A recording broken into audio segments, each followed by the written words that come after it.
In my last video, I had the immense pleasure of dipping my toes into Intel's satisfyingly squishy new 12th gen puddle in the form of the Core i5-12400 and the equally budget-friendly B660 chipset.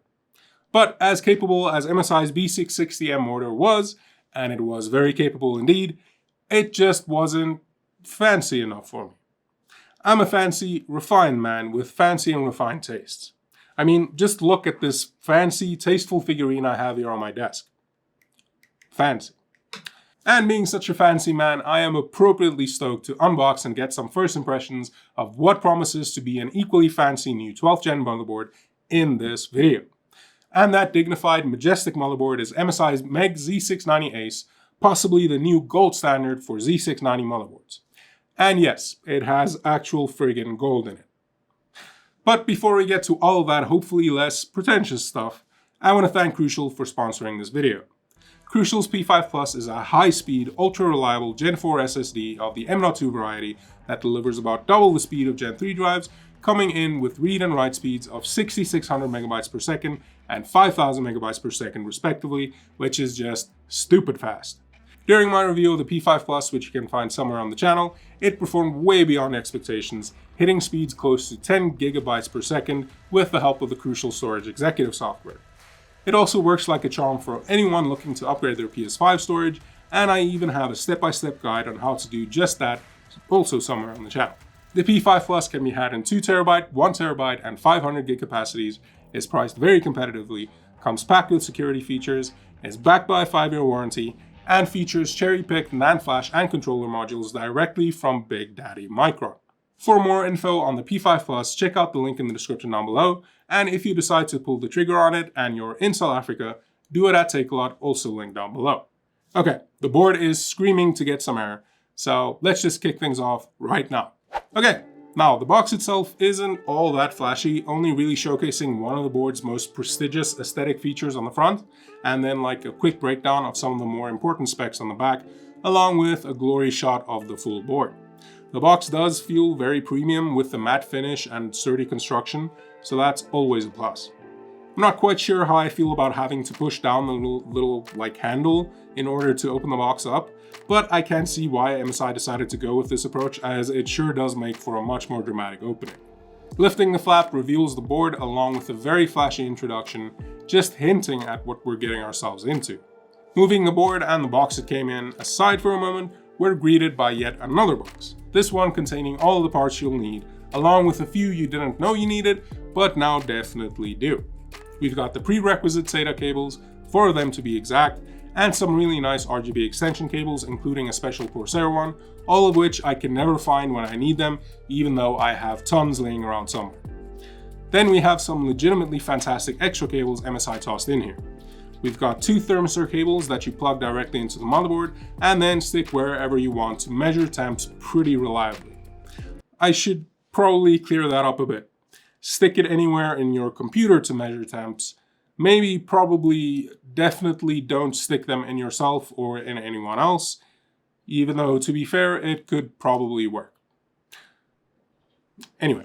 Next are 2 DisplayPort mini DisplayPort cables, which are a first for me to see included with a motherboard box, along with probably one of the handiest cables ever, the Easy Front Panel cable, which as the name suggests, makes connecting those tiny little annoying front panel cables basically a non-issue. Love those things.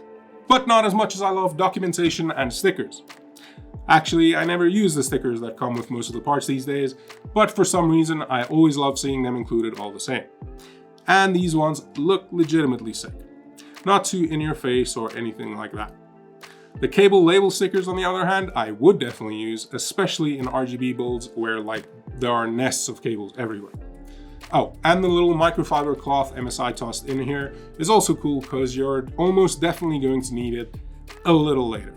Finishing off stage 2 of this boss fight, we have the aforementioned documentation, including some sort of competition, an advertising booklet for other MSI parts, which is a practice I'm not a particularly big fan of, a very posh looking registration card, another ad, and a user guide, which I only ever use to see where all of the front panel connectors go. And now we get to the interesting stuff. Now, with the Z690 chipset supporting the new Wi-Fi 6E tech and the ACE being a premium board, you know it has some baller Wi-Fi capabilities.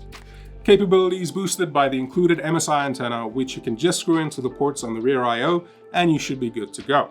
Next up, another box in a box. This one containing some of the best accessories I've gotten with a motherboard. We've got the usual M.2 screws and standoffs, along with MSI's easy M.2 clips, which if you've ever tried to install an M.2 drive while your system is upright, you'll appreciate as much as I do, which is a heckin' lot. Then we've got a set of cute little black screwdrivers on a keyring, both of which feel sturdy and should get the job done, followed up by an extremely dangerous box knife, which I can only imagine is very sharp. Nope, it's a brush. A brush with coarse bristles on one side and softer bristles on the other side. Definitely not what I expected, but honestly this thing could be great for cleaning up a mechanical keyboard or certain bodily orifices. And lastly, it seems MSI listened to me and finally ditched the driver CD in favor of a USB stick containing all of the drivers you need. Good job, MSI. Finally. So, with the whole package thoroughly unboxed, let's finally take a look at the board itself, shall we? We shall. And holy crap, what a beautiful board it is!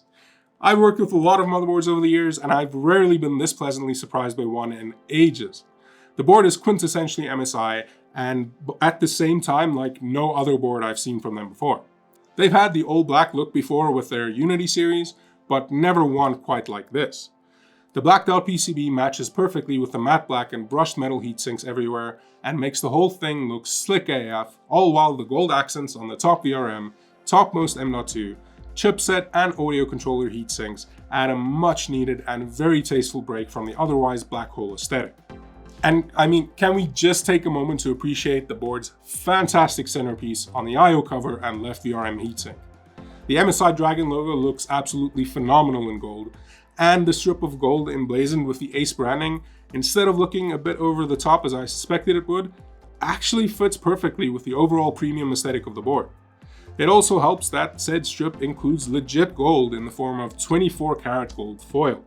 I also really like the mesh style covers on the I/O shield and chipset heatsink. I think they add just enough gameriness to the board to tie everything together without really going over the top with it.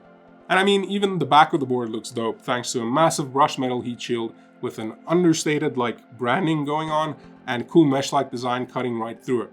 This board is an absolute stunner in the looks department, and if you disagree, you need to grow up. Nah, just kidding. This look will definitely not appeal to everyone's tastes, and the fact that the gold strip is the biggest fingerprint magnet ever is a bit unfortunate.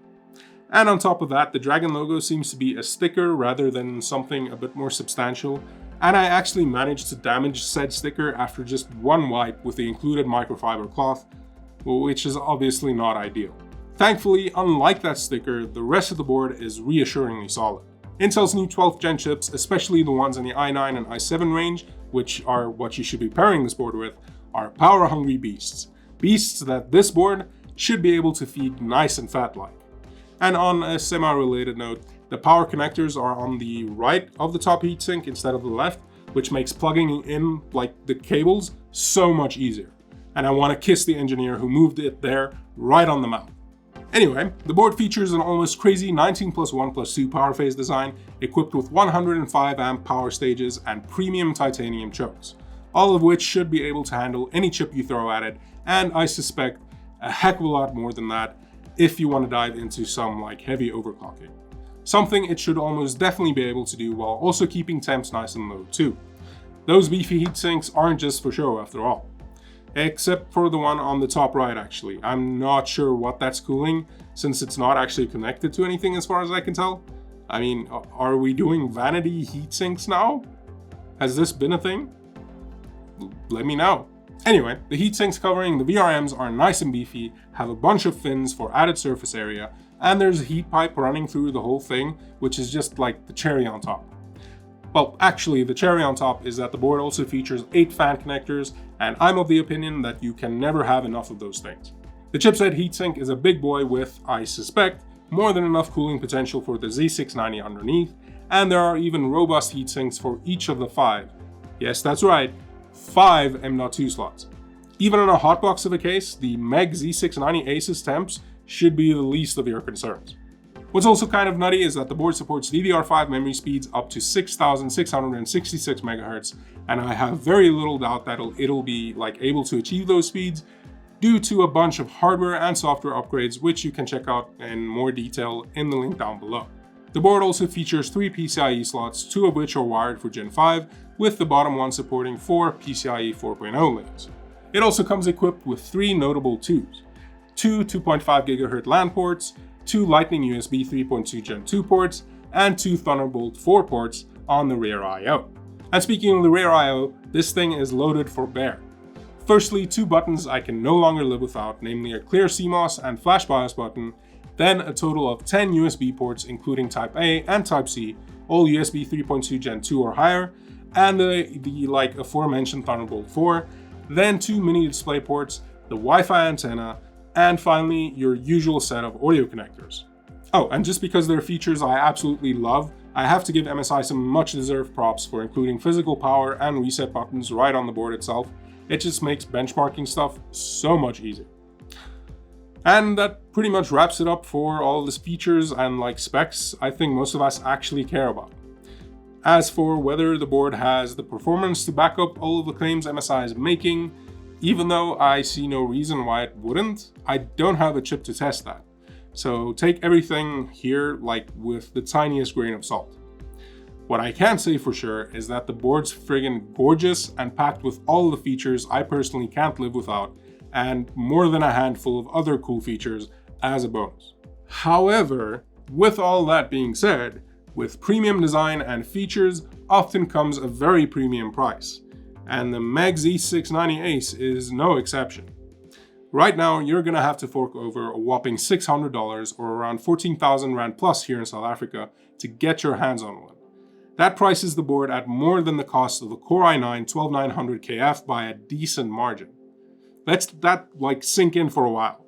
This motherboard is more expensive than the most expensive CPU in the 12th gen lineup. And in case it wasn't obvious already, that's kind of ridiculous. If you're looking to build a high-end Intel 12th gen system right now and you don't have an infinite budget, absolutely do not get this, or any other motherboard this expensive, especially if you're not intending on overclocking the snot out of your CPU and RAM. If you do have a good chunk of your budget to spend on a motherboard, then boards like MSI's own Edge, Unify, Carbon, or Tomahawk series will get you most of the way there, with very similar capabilities and very much the same features as the ACE, but coming in at hundreds of dollars cheaper. Basically, what I'm trying to say here is that the Z690 ACE is stupidly expensive and you shouldn't buy it because of that.